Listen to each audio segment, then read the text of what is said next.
Thank you very much, and welcome to this session on higher education. It's likely that some of you missed an important development in the news about 2 months ago. There was an announcement that the Chinese had explored the far side of the moon. Now, to put that in context, a month ago we celebrated the 50th anniversary of the U.S. landing on the moon. And I want to draw a line from about 1962 to the very period we are in today, and about which the book so eloquently speaks. When President Kennedy announced in 1962 that he challenged the nation that we get a man to the moon and back in 10 years, he was very clear that it wasn't about the moon. In a speech a little bit later, he said, the purpose of this activity, and I'm paraphrasing, the purpose of this activity is to mobilize the nation's resources to do a much better job of meeting the challenges facing the country in the decades ahead. And he said we're going to the moon not because it's easy, but because it's hard. And what I know, and what many of you in my age group know, is that in the 10 years after 1962, there was a mobilization of resources, and American universities were at the center of that mobilization. We created lots of things that were eclipsed, not so much by the moon, but all of the things that were created on our way to landing a man on the moon and bringing him back. Now, we're at a point today where our institutions of higher education are on the forefront of a major challenge to our national values and to the compact we have with the future generation. We have two authors who have been on the front line of the most recent battles and the most recent efforts in that regard. A Higher Calling was authored by two friends and colleagues of mine, and they're going to tell you a little bit about big themes in the book. Then we're going to have a discussion and then open it up for discussion. Holden Thorp was Chancellor of the University of North Carolina before moving on to St. Louis, Washington University in St. Louis. He was Chancellor at a time when he recognized the importance of making the connection between research that universities did and economic development and meeting national challenges. And I had the honor of serving on the board at that time and chairing the trustee committee on innovation and impact. Buck Goldstein came to the university from a career in business, and at the university he took on first the entrepreneur in residence position, and was promoted to a major responsibility for developing the educational minor in entrepreneurship. Now, I mention entrepreneurship because the French origin of the word entrepreneurship means to take action. And if you look at the kinds of things that he did at UNC and that he continues to do with others, it is about preparing the next generation to take action. So with that introduction, I'm going to ask Holden and then Buck to tell you a little bit about the book, and then we open it up for discussion. Yep. Thank you, Phil, and thanks for all you've done for higher education at MIT and North Carolina. So we decided to write this book after I had moved from UNC to Washington University in St. Louis, two very different but both excellent institutions, one great American public, one great American private in important locations. And we had written our first book during the time that Phil was describing, where we were trying to outline how universities should do more to create entrepreneurial activity, realize the impact of our science and other innovations. And we wrote a book called Engines of Innovation that was about that topic. It turned out that right after we wrote it, just about every university in America decided to have an entrepreneurship initiative. We didn't know that when we wrote the book. It was good because a lot of people read our book. But a lot of people thought that we were saying that the whole university should be one giant startup or something like that, which is absolutely not what we intended. We were trying to say that the parts of the university that are conducive to transfer of technology into a business, that should be done excellently so that we could realize the impact of our science. So we decided we needed to write another book to explain that, in a broader way, how we feel about the situation and the politics of higher education in America today. We also decided to do that kind of right before a lot of big things have happened in the last 18 months or so.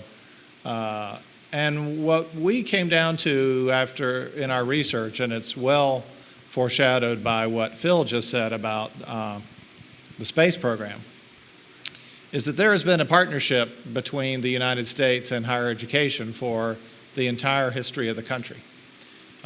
Since we're in Massachusetts, it's probably worth pointing out that when the Massachusetts Bay Colony decided to charter Harvard, it wasn't because the citizens of the Massachusetts Bay Colony wanted enlightened thinkers and to teach critical theory and critical thinking and the habits of mind of the liberal arts. It was for a very practical purpose, which was to get clergy to minister to the citizens of the Massachusetts Bay Colony, and perhaps much more sinisterly to try to convert Native Americans to Christianity. And a lot of American academics now like to romanticize this early day and saying, we didn't have what they call an instrumentalist university then. But of course, Harvard had an instrumental purpose, 500 years ago. And that is it's always been the case that America has expected something in return for higher education. And as Phil's pointing out, the period between 1945 and the mid-1960s was a time when federally funded science was born, and that's when the federal government decided to make huge investments in American universities. And it was also in exchange for several things that the great Vannevar Bush outlined in a paper of his. And his main arguments for why the federal government should fund science in universities were the war on disease, science in the national interest, which was really about defense technology, and science that would produce economic activity. Now, if you read his paper, it also says we should have academic freedom and we should have research in the social sciences and humanities. But his proposal, and this is where this partnership thing is quite important, was that there was a partnership. We debated whether to call it a bargain. It was a bargain, but we decided calling it a bargain in the book would not engender everybody we wanted to read to feel good about what we were writing. But there was an exchange even then. And so there's a debate that happens in higher education where there are people in the faculty who want the university to have these pure purposes. And it has this implication that somehow in the past we had that, and we've somehow lost that recently. I'm happy with my faculty colleagues arguing that we should have a less instrumental purpose for the university. But what I don't like them doing is saying that, we just invented this neoliberal instrumental university in the last 20 years or so, because the history is very clear that that's not the case. And so a lot of the breakdown in trust and in the politics in higher education, we believe, comes from the fact that people don't understand the history and the partnership that has always existed between America and its colleges and universities. Great. So I want to briefly talk to you about to give you a little context, at least the way we see it, and then begin the conversation. Let me pause for a minute. How many people in the audience have some connection, one way or another, to a college or university? Right. We kind of guessed that. So how many of you have some feelings and thoughts about higher education right now? Yeah, we kind of guessed that too. So, and we're counting on it.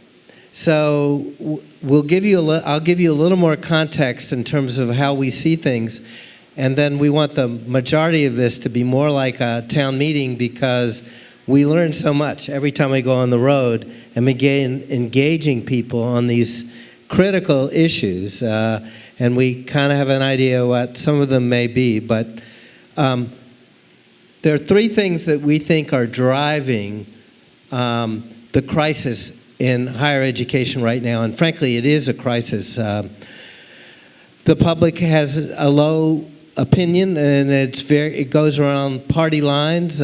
Republicans, over 60% think have a low opinion of higher ed and feel like it's basically converting students to become Democrats and vote against the Republican Party. And that number keeps going up. People keep asking, is it worth it? The student debt, all the things that you know about.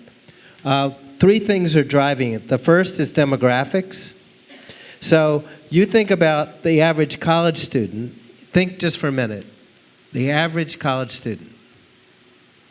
How old do you think that person is? Average college student.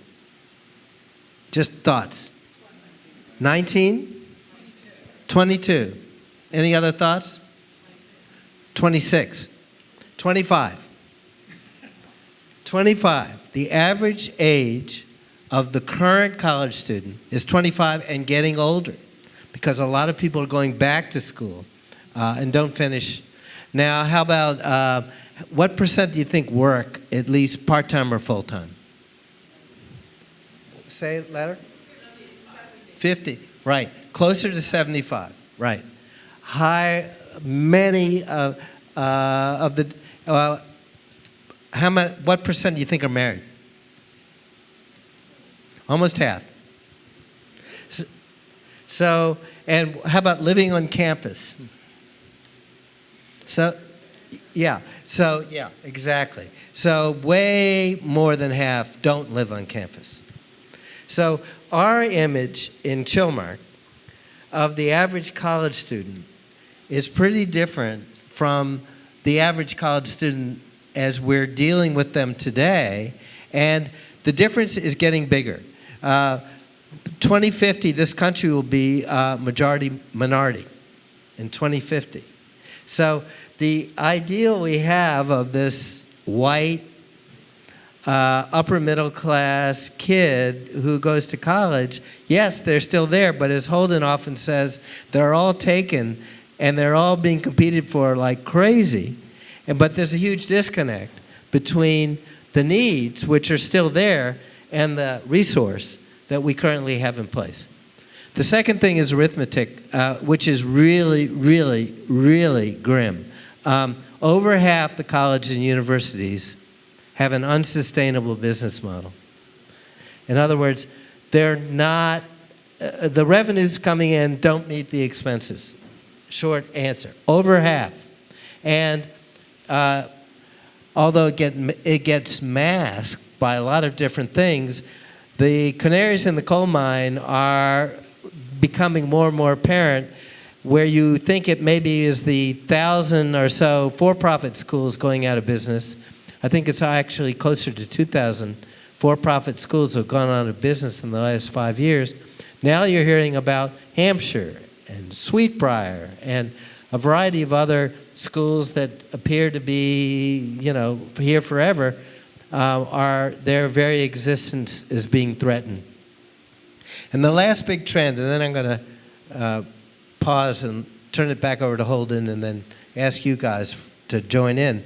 The last thing is technology. And you may think technology, and you may be thinking about things like MOOCs or online education. But what technology's done is something much, much, much more profound. It's taken the monopoly away from most colleges and universities, where colleges and universities used to be the only way we learned. And now, you know what the competition is? It's not other colleges and universities, it's YouTube. It's TEDx. It's all kinds of other. How do you learn something right now? You need to know how to make clam sauce tonight because somebody brought you great clams. What do? You go to YouTube. And there are 10 different videos. I know this for a fact. There are 10 different videos on how to make the clam sauce. And so in the old days, the way you learned is you went off to college and you sat in a seat and that lectured. Well, look, the kids that we see now, Students. You're getting there. You caught yourself that time at least. Keep going. Don't say customers. There's a very long list of things you can't say on a college campus anymore. I just said one. The students that come to our campus are used to learning in fundamentally different ways because of the technology and this idea that, and they're buying songs, not albums. So the degree is the album, but increasingly they're buying songs. They want to learn something specific. They want to know how it's transactionally related to what they're paying and how's that going to help me get a job, which is numero uno, parents and students.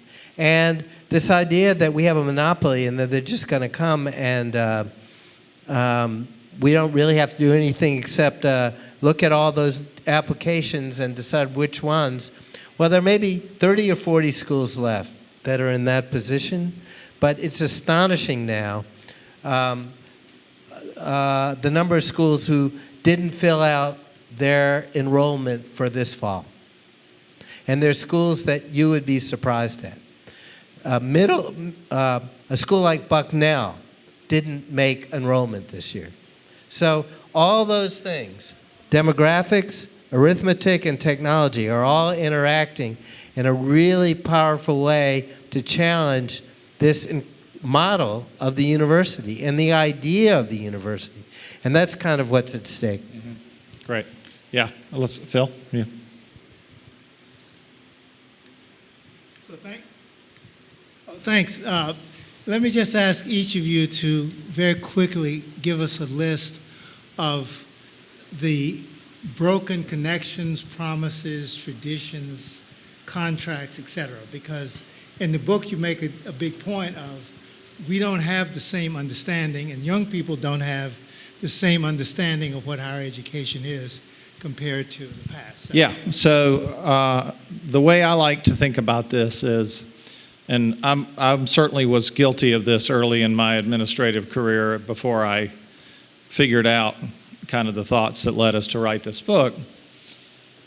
College administrators, and I don't just mean the ones we have now, I mean for the last 50 years or maybe even more, have been telling multiple stories to multiple audiences.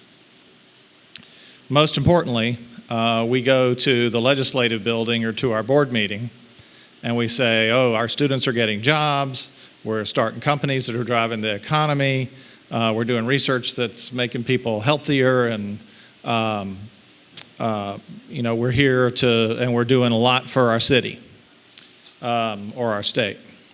Then we go to the faculty meeting and we say, don't worry everybody, we got you covered. We love tenure, we love academic freedom, we love shared governance, we're going to protect your ability to do all the things that you do. But we haven't told the faculty, I know we didn't tell you this when we hired you, but for the last either 100 or 400 years, depending on when you want to say this whole thing started, we've been telling the public that you're doing all of these things that they expect. Like helping kids get help jobs. Kids get jobs, create science that drives the economy and all these things. And then we also haven't told the legislators and the trustees and the alumni and the people from our city, well, we can do all these things for you, and I know you don't understand tenure and shared governance and academic freedom, but we can't do these things if we don't have that. And so both sides rightfully feel that they haven't had a consistent story explained to them. And we've reached a time with technology and the internet and everything where you can't go around telling two different stories anymore, because every story is always in the air at all times. And so this is, I believe, has added a lot to the mistrust that people have built up because they really feel like we're leading at least two different lives. So I would add student debt, obviously, and we can talk about student debt and unpack that. Our short answer is if you graduate on time with $20,000 or less in debt, then that's probably a reasonable deal. However, if you go to school and don't graduate, it's worse than not going at all. Going to school and not graduating is worse than not going for a variety of reasons. So that's one of the things and the completion rate across all of higher education is unbelievably low. I mean, how low is it? Yeah, it's about 50% for the country. 50% for the country, but Not including community college. many community college, it gets down, if you add that in, maybe 30%, and lots of schools with 20%. I mean, so if you want to know what's at the heart of this broken partnership, completion rate. So completion rate is much more important than student debt, because for the most part, if kids go and finish, for the most part, they're going to be all right. Now, the $100,000 in debt is unconscionable, and most of that went to for-profit schools. But I will tell you, completion rate is hugely important. So that's another one. And I know, Holden, you've alluded, there are a few other things out there. Sure. That you thought, now I can say... Do you have anything else you want to say? No, I think you're right about certainly about completion rate, and that's a big debate really in higher education today. There are scholars who feel that being in a college classroom for any time at all is a valuable experience, and trying to put a price on it basically by saying, it's not that the ethereal higher nature of that can't be instrumentalized. I get that, but if you look at the data, the students without a degree are causing a lot of the churn that we're seeing. I would also add this admission scandal is awful, and it undermines everything that we believe about higher ed, and it plays to a narrative which is money can buy anything, and my guess is that what we've seen is the tip of the iceberg. We have a whole new term now called side door sports, which is that you get into school with one of these minor sports that no one's ever heard of, and then you find out there's some really distinguished small liberal arts colleges in New England where half the students are intercollegiate athletes, 50% or more, which means that 50% get admitted in part by some coach who gets them in, and then you wonder why all these high school kids have coaches and their parents are pushing them to be great squash players or handball players or volleyball players or polo players. And the idea that admissions is fair and that somehow the SAT has made this whole thing fair has now been totally exploded. And no one who's paying attention thinks it's fair anymore. That's really, really damaging to higher education. What I'd like each of you to do now, before we turn it over to the audience, is to take one issue and talk about a path toward a new partnership or a new reality that would help us out of the problems you've defined. Yeah, great. So, I mean, I think in terms of the politics, and by that I mean the legislative politics for state universities, where we're seeing, massive, we saw a lot of defunding that began in the 1980s. Now it's going on a massive scale. We just saw the University of Alaska cut 40% of the state funding to the University of Alaska. It's unknown what's going to happen there. I think there the breakdown is what I said earlier, which is that we're making too many promises we can't keep to the politicians, and we're not leveling with the inside about the challenges that we have, because administrators are paternalistic almost by definition. You rise to this position, you want to be able to tell everybody who's working for you, don't worry, we got you covered. But we actually need the inside of the university desperately to help us with the credibility and political challenges that we're facing. And we need to go to the faculty and students and explain to them the real problems and say, I'm sorry nobody told you this when you were hired and you first came into the academy, but we got a real big problem on our hands and we need your help. Do any of you here listen to Malcolm Gladwell or his plot? Yeah. There's one person here who, you have to tell us more about yourself. You're totally wired into all of this. But let me finish. Malcolm Gladwell. He proposes, and I think it's really cool, that what if telling it was illegal to ask employment applicants where they went to school? Like it's illegal to ask a variety of other questions, like, are you married? And you can go through the whole drill. And what he says is that if we did that, the impact that would have on all kinds of issues surrounding higher education could be really, really profound. And the example he gave was that Anton Scalia was talking about the best clerk that he ever had. And he went to the University of Michigan Law School.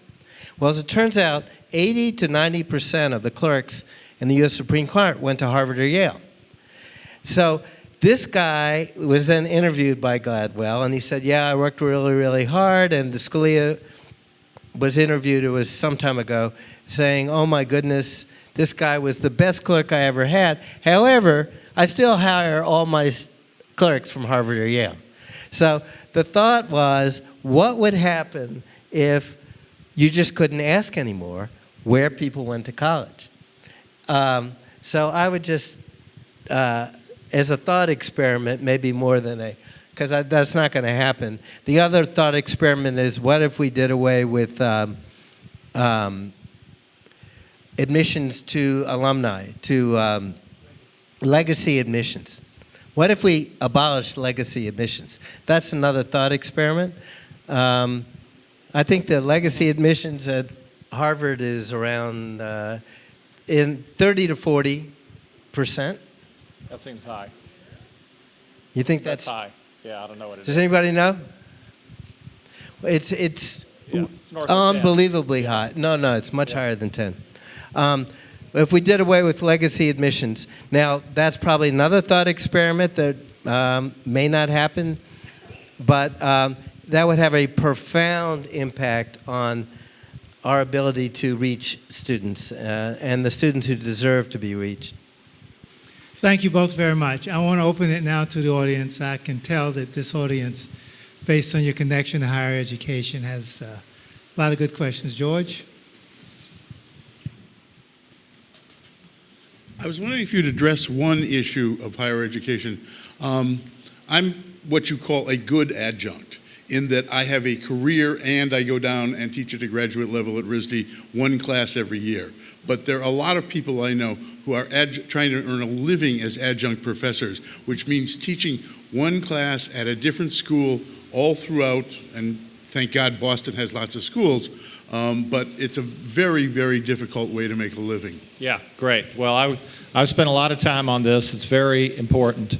And we had a as I think many of the schools in Boston also had, we had an organizing campaign for our adjuncts.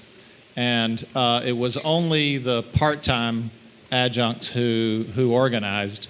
And we decided, wasn't popular with everyone on our board, but the administration decided to do a cooperation agreement with our adjunct union.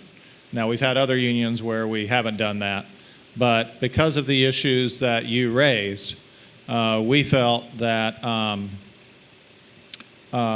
we understood why they wanted to organize. They did manage to get a contract where the minimum course fee went up, and they got some other things that would be typical in a union contract.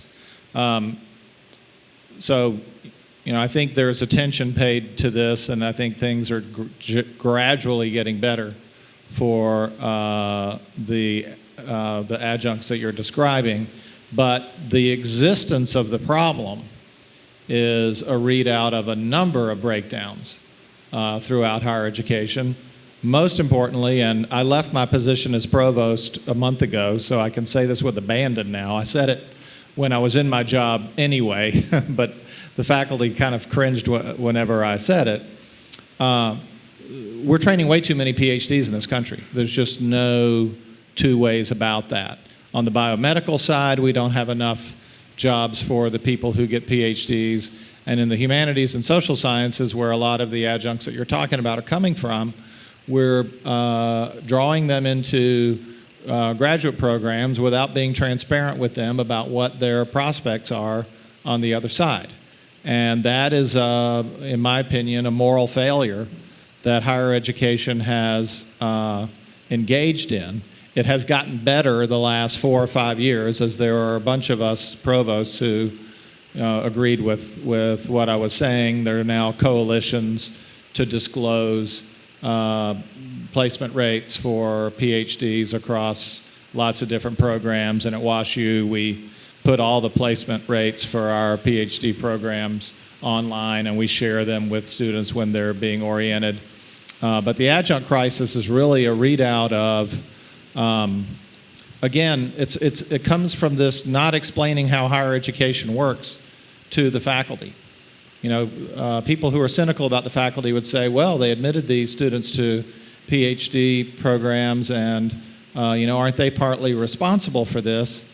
But no one has ever gone to the faculty meeting, or not enough, and explained how the courses are being staffed. So you have a tenured faculty member who comes to you and says, I need a term off to finish my book. That's a good and wholesome and important thing for research. But typically what that does is lead to somebody being paid $4,000 to cover their class who's not getting health insurance and not in a union and all these things.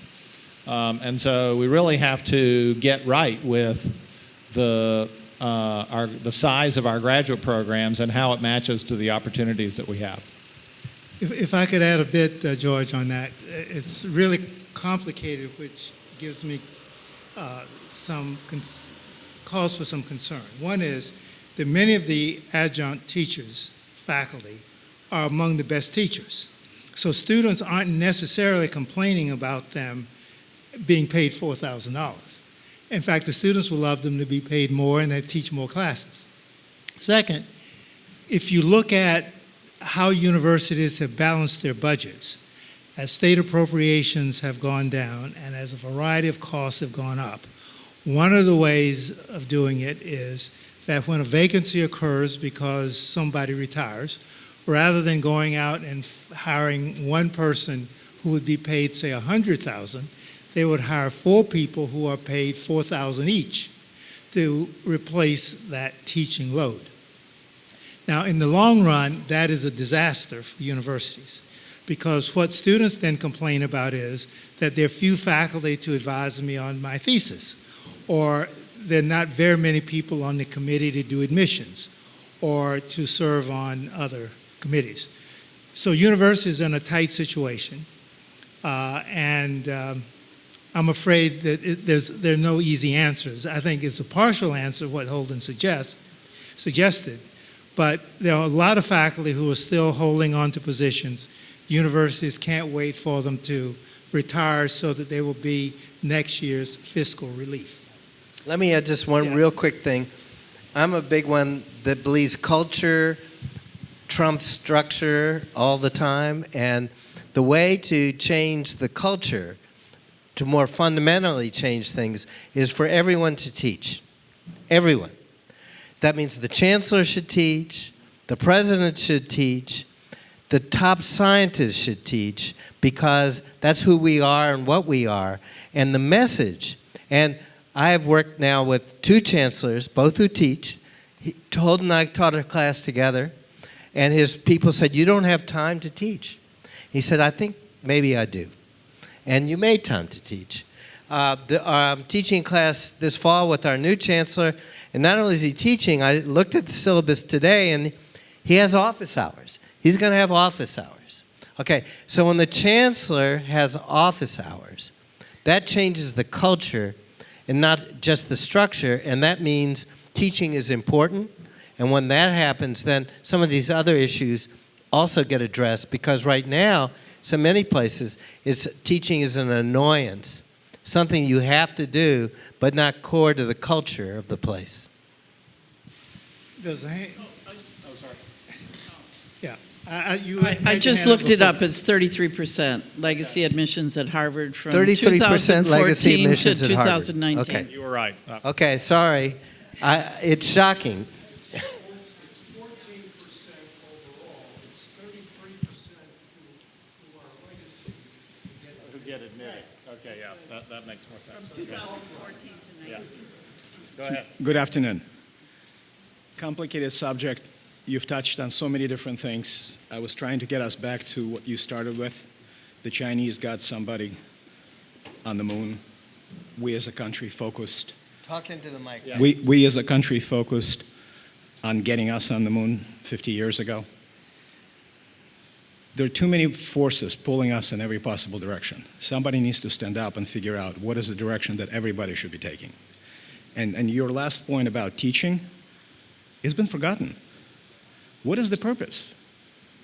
What is the purpose of the institution and why people go to college? Now, please address it, but then I want to go back to something you said I earlier. couldn't say it better. Or go ahead. I mean, you said it so perfectly. Yeah. And we hear this all the time.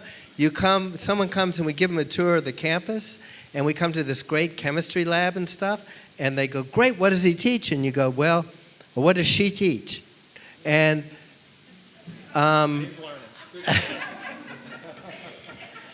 and we say, well, she doesn't teach. And they go, what? What do you mean she doesn't teach? And they're totally shocked. And that's the damn problem. And that's why the partnership is broken, because the public, that's what they're expecting us to do. And Holden said, we've been doing it since Harvard was started. That was why it got started. And now, I mean, candidly, at research universities, and we have people in the back of the room who've been on the board of a research university, teaching is like parking or something. I mean, it's a necessarily annoyance that you have to do in order to cure cancer. Well, let me just be fair to some of the professors in research universities. Many of them do teach. Yes. And if you're teaching science, or if you're teaching architecture, part of what you do is you take students into the lab and teach them the science, the methods, the applications. You give them projects, and it doesn't look like teaching, but I can assure you it's teaching. Thank you for that corrective. I have 3 boys, 28, 26, and 22, all went through college. So we traveled and visited many institutions. The amount of money that's been spent on food, entertainment, and sports is insane. Somebody needs to stand up and remind the institutions are not for that. You go to school to study, and I'm an engineer by training and businessman by profession. It's insane. Entertainment. It's completely upside down. There was a period of time when the world looked to the United States for all sorts of things, including education. And you all know this, how many people have come in, got their education, and stayed in this country. They're now going back. and some of them not even coming here. And I did not realize that the Chinese got somebody on the moon. Thank you for bringing it up, but I hope someone somewhere starts asking the most fundamental questions of it all. Why are we doing this? Who is this for, and what are we trying to achieve? The issue with the Chinese going to the backside of the moon, other side of the moon, is not about the moon. It's about the fact that they have mobilized an enterprise and an infrastructure that is competitive with the best in the world. And if you were to ask who's playing checkers and who's playing chess, they're playing chess, we are playing checkers. Yeah, and about the amenities, I mean, well, WashU's in D3, so that sports is a whole different subject. But I moved to WashU, which is the place that first declared war in the amenities war. We're number one in dorms. We're number one in food. Every student has a Tempur-Pedic mattress, four advisors. I used to, when I was at Carolina, Phil and some of the other board members would haul me in to complain about advising. Then I went to WashU and I saw what it cost to actually fix advising, and I'm very proud of the fact that I didn't fix advising at the University of North Carolina. That would have been so much money, and I do know what it costs now, so I always kind of wish I could go back in a time machine to that board meeting and say, let me tell you guys about advising. But all of these things are adding definitely adding a lot of cost to the system, adding to the rate, tuition, and the room and board rates are going up. And but I do think that a lot of this strain that's in the system, one thing I hope will come out of it is that some of that will slow down. And I would say, being on the inside at WashU where we watched this whole thing, it's definitely peaked and turned over. Now, it'll be a long time before you notice that because these schools are good about deferred maintenance and these dorms are going to look beautiful for a long time. But we built the last super expensive dorm at WashU while I was the provost. Thank you very much. We've gotten hooked. Thank you all very much for coming to the session.